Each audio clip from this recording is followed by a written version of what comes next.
Oh, I am actually very excited, though, because we are welcoming Pastor Melinda. We have welcomed her this week. She's been in the office, and I'm so excited for you to get to join. Yes.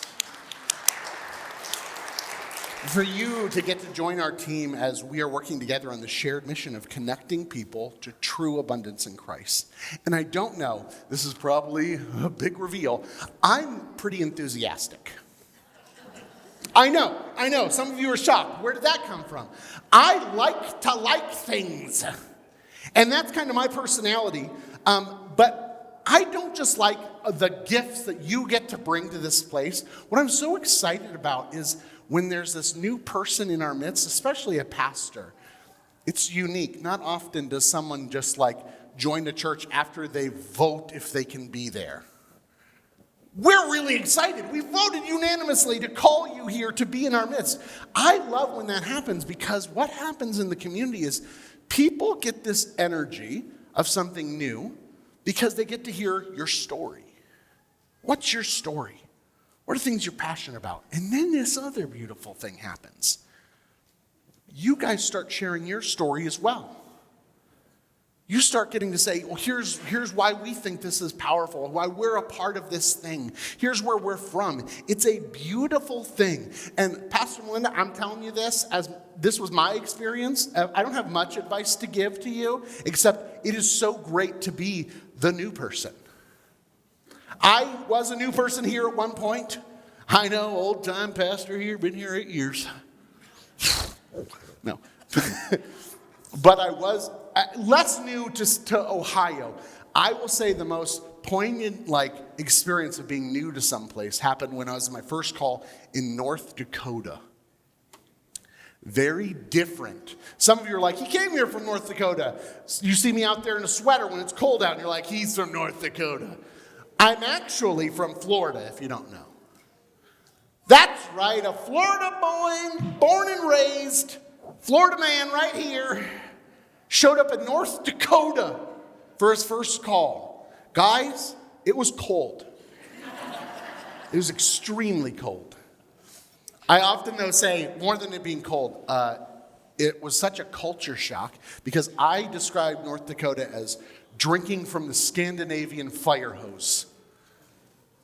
What it is, everyone's grandparents were from the homeland in Finland, Sweden, Norway, or whatever. I got to learn all these new things that I was like, they're like, well, this is Lutheran. I'm like, I've been Lutheran my whole life and I've never seen that before. Like, it's very Lutheran. I'm like, is it? But it's very regional, right? I got to learn what lutefisk was. You guys know what that is? As a Floridian, I know about fish, but this was the first time I saw fish that was just completely ruined. And people ate it. Just ate it normally. So I learned about that. I learned about plugs in your car to keep your oil pan warm because it gets so cold. Again, woof, cold.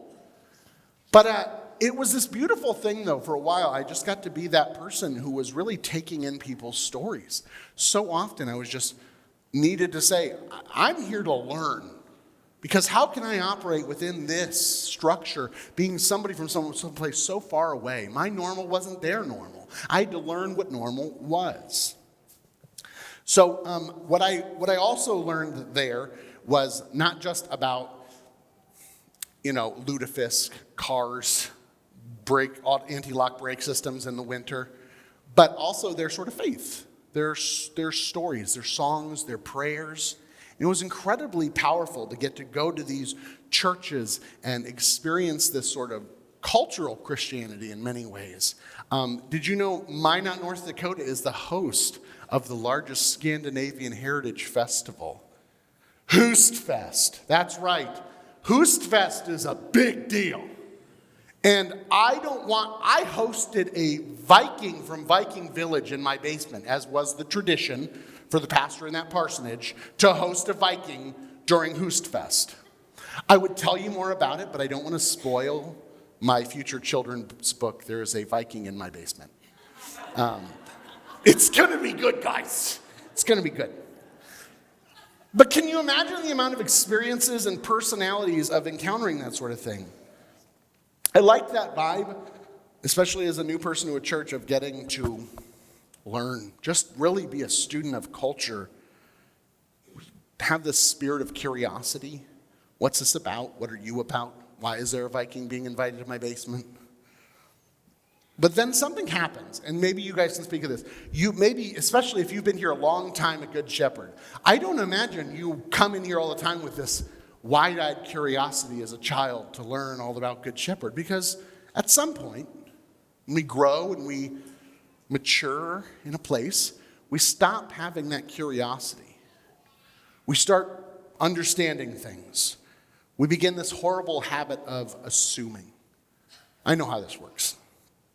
Anyone have this happen where you speak matter-of-factly about something that you definitely have all the know-how about, and someone's like, that's not actually how it works. You go, ugh, foot in your mouth, right?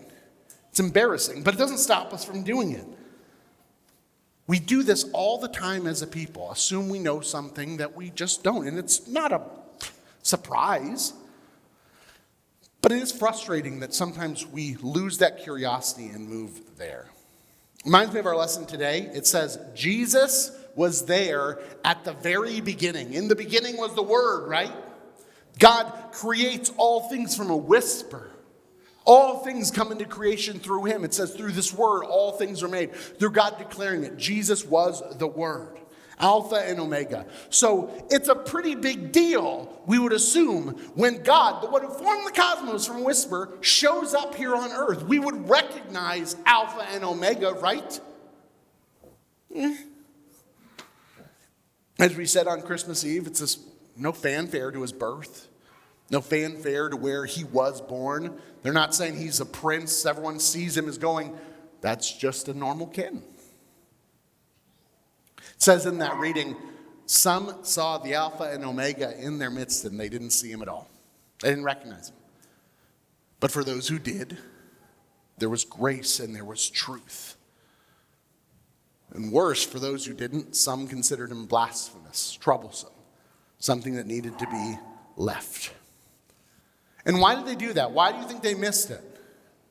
Because they knew in their bones, all the experiences in their life had led them to the conclusion that 100 times out of 100 times, this is not Messiah. He shouldn't be this way. He shouldn't act this way. Shouldn't disrupt this way. Shouldn't surprise us in these ways. He isn't what he's supposed to be.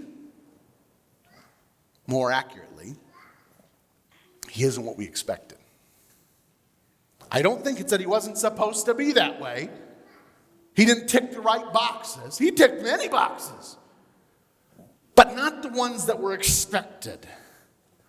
And I think about how John tells us they didn't see Jesus for what he truly was, which was the Son of God. I wonder in the moments that sometimes give me pause, holy moments, you guys probably have them, where you're just thinking about, what was this? Did I do the right thing?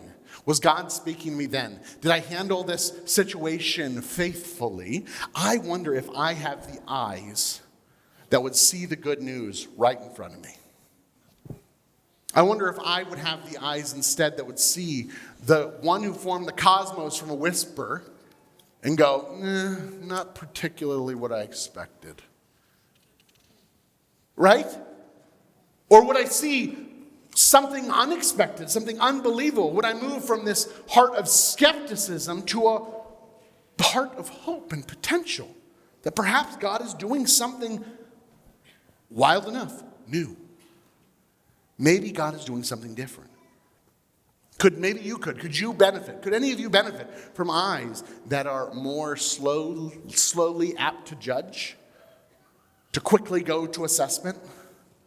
Could you benefit from having eyes like a child's, like someone new to a place, and eyes that are defined by their curiosity?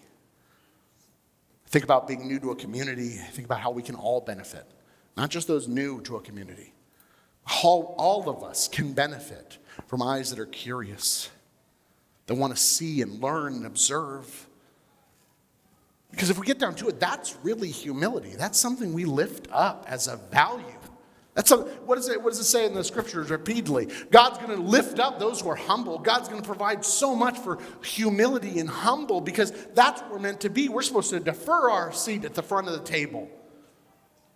To be led to the front of the table by Christ himself? Do I possess eyes that are that kind of humble, that have a curiosity of somebody else? I know I was different as a Floridian in North Dakota. That was pretty obvious. But really, I'm very different from the next person who probably went to the same school as I did, born in the same social location, geographical location as I did. If we're being honest, that's a very different person, a very different experience of life. Am I aware of that, or do I just assume, same as me, you get it? See, I think of our life as disciples. I think about how we've been given more than this theological set of beliefs to live by. What did it say in our readings today? The law, the scriptures, instructions, that was from Moses. But truth, grace, that was from Jesus Christ. And that is more than something we can memorize backwards and forwards. That's something we live into. That's experiential. That's practical. That's a way of being and breathing and existing in the world. Because Jesus decided to show us, not in some letter written from some great palace in the sky, but came to show us in our very real way how to be a person filled with humility, faith, grace, love for our neighbor. My sermon on Christmas Eve highlighted this. If you weren't here, quick recap. God with us. Emmanuel. That's what that means. That God decided not to be some other creature, but to be like us. What a gift that we are not given some prescriptive faith of instructions. We're given a real, tangible example in Jesus Christ. What better humility is there than God who takes off his imperishability, it says, and puts on perishability? What is humility than God who decided to ache, who decided to yearn, who decided to be angry, who decided to feel abandoned, alone, who decided then he might suffer, he might even taste death, just as we do. What a gift. That through that all, we get to witness and hear these stories of faithfulness in the midst of it. Good Shepherd is not so different. We are called to be incarnational, God with us. We're called to be with each other. That will require humility. That will require a curiosity, not an eye of judgment and assessment. Good Shepherd is not that different from Pastor Melinda right now. Something new is always starting. Always. As always has been. Good Shepherd is a community, not precisely as it was when it started.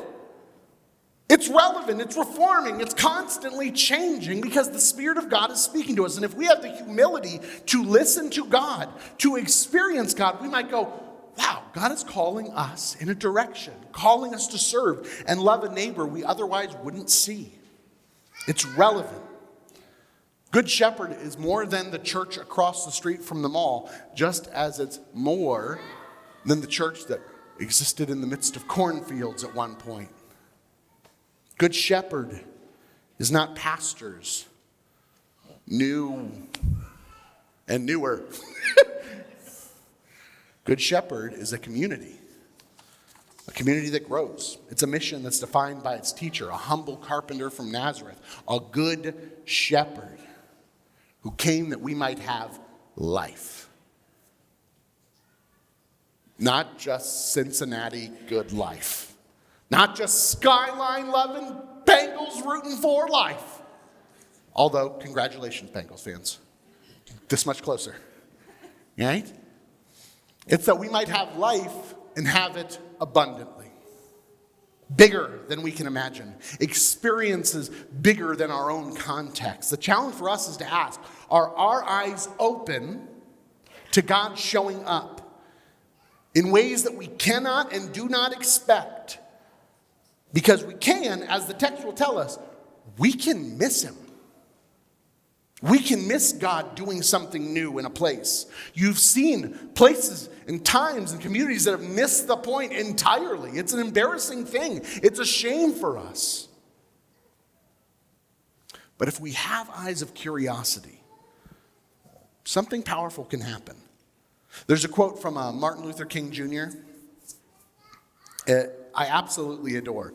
When I think about what it means to be a good neighbor, what it means to be a kind of person that's defined by this humbleness and curiosity of Jesus Christ, the one who could sit with strangers and outcasts, I think about this quote. He says, "People fail to get along because they fear each other. But they fear each other because we don't know each other. And we don't know each other because they haven't communicated with each other." Community, communication. It's a back and forth. It's paramount for us as people of God to keep our minds from just being judgmental, declarative, knowing the answers before the question is asked. Instead, communicate with one another. Hear each other's stories.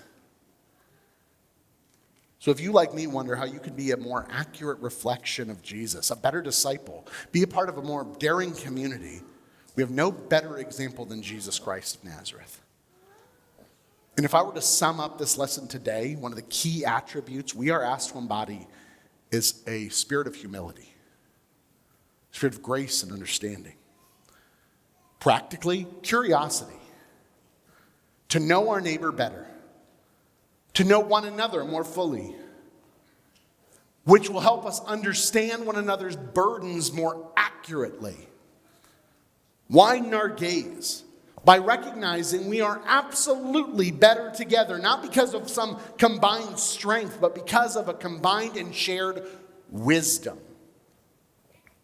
Brothers and sisters, I look forward to all the many technical gifts Pastor Melinda brings to this community, but I'm more excited about how we will be changed by the grace and truth offered by Jesus Christ when we practice curiosity, when we share humility, honesty, and sharing ourselves with one another.